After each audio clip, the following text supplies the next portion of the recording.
Hello everyone and welcome to the first episode of the Spooky Week. I'll be uploading Halloween content for the next week. It means that we're gonna have a new video every single day. So if you like this type of videos, you know what to do. Give it a thumbs up and smash that subscribe button. So with no further ado, let's jump into today's video.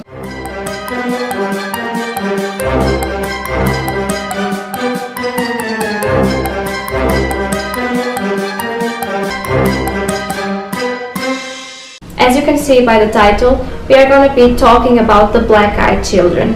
And what are the Black-Eyed Children, you may ask? I'm here to tell you that it's something that scares the holy light out of me.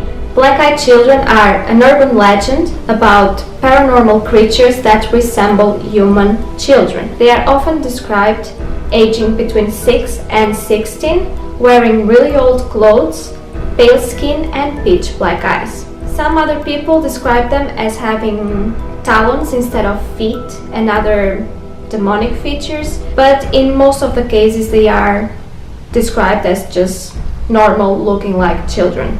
Usually they appear in sets of 2, but they can also be alone. They show up in empty locations such as empty parking lots, front doors, windows at really late night hours. People that encounter these children, they often describe this gut feeling of fear and anxiety much before they open the door or even see their black eyes.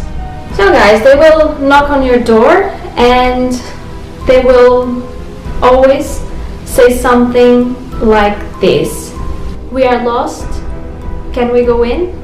If you say no, they will come a little stronger and they gonna insist with you. They're gonna say something like, "But we are lost and we just can't go in," if you say it's okay for us to go. When you turn them away, they might become aggressive and start banging on your door and even scratching your door or your window.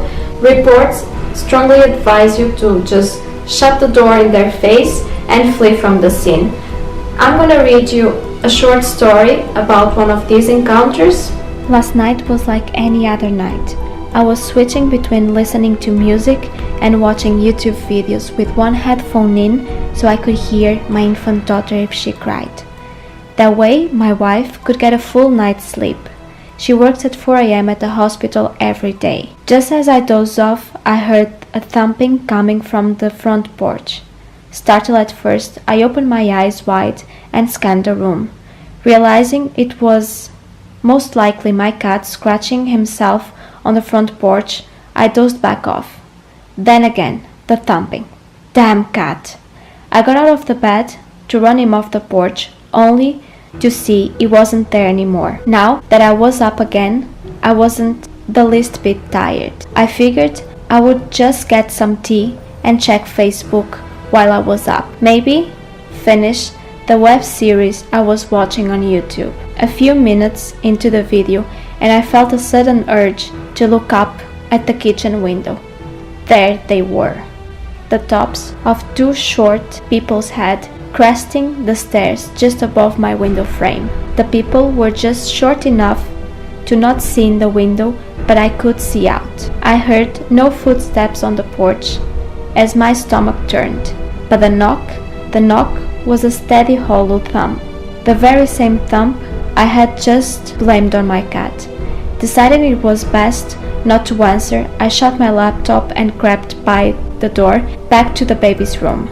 I assumed it was some of the people from the low-income housing across the road from mine that were high or hiding from cops, or maybe looking for my cousin who stays with me often and has many friends over there. The last thing I needed was try to explain to 2 stoners that I was trying to sleep even though it was 2 a.m. It wasn't until I got to my daughter's room that the creepiness set in. The thumb had moved from the kitchen to the bedroom window, both windows. A room apart, thumping in perfect time. These stoners are going to wake up my daughter if I don't run them off now.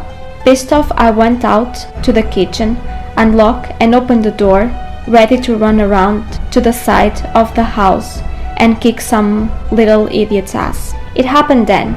Standing there, looking up at me, were two 10 or 11-year-old boys. The feeling of dread and the smell of mold almost made me vomit. The smaller of the two then spoke. "May we use your telegraph?" Huh? I just stared blankly at these boys, horrified of what I then realized their eyes were pitch black. He asked again to use my telegraph. There wasn't a sound to be heard. No crickets, no dogs barking, no cars driving by, nothing. I tried to play it cool and ignore the fact that he didn't say telephone or phone or cell, anything that would have made any sense of the situation, and calmly replied, "I don't have service at my house, sorry." The expression on their faces turned to rage as I finished my sentence. Swiftly, I shut the door and I locked it as quickly as I could, then stumbled back to protect my daughter. I picked her up from the crib and held her close. The fact that she didn't wake up freaked me out the most. I managed to gather my senses enough to make sure she was still breathing and warm. Everything seemed okay with her. The thumping on the window was back. I dropped to the floor, as close to the wall as I could, and I held my little girl in my arms and wept like a child. I felt hopeless and afraid. I lay there for what felt like hours and hours, crying and shaking until I heard it, my wife's alarm clock. The thumping stopped the instant the alarm went off, and I crept into the master bedroom with a baby. "What's wrong with you?" my wife asked. "I just had a bad dream." It's all I could mutter out. "Okay, well, give me the baby so I can feed her before work." I handed my wife the baby and she fed her like any normal day. I turned on every light in the house and I made coffee for her. For some reason, just having her awake calmed my nerves enough to pretend like nothing happened. I walked her out to the car nervously with the baby in my arms. I asked her not to leave until I walked back in the house. She was put off by the request, but she did so. Once I was safely inside the house, I locked the door again, and in the house I sat, horrified, until she got home. I insisted we go to the next town over and stay the weekend at my brother's house. And here I sit, horrified while she sleeps in the guest room with my daughter, wondering why they stopped when the alarm went off. I think I know the answer. I was aware of black-eyed kids. She wasn't. Every story I have read about them is from someone who already knew about them. Maybe, just maybe, the knowledge of them existing is the only reason they visit. I'm afraid and I'm sorry. Some theories say that these children might be aliens or vampires or even demons. What they are, nobody knows. But my thoughts about them is like, yeah, probably they might be demons, just for the simple fact that they ask you permission and they need your permission to go inside your house. And if you are familiar with demons, you know that a demon just can go in your house if you give them permission. But to be honest with you, I don't really know, and I'm pretty curious about your thoughts regarding these black-eyed children. So leave your thoughts in the comment down below. And yeah, this is it for today, and I'll see you all soon. Bye!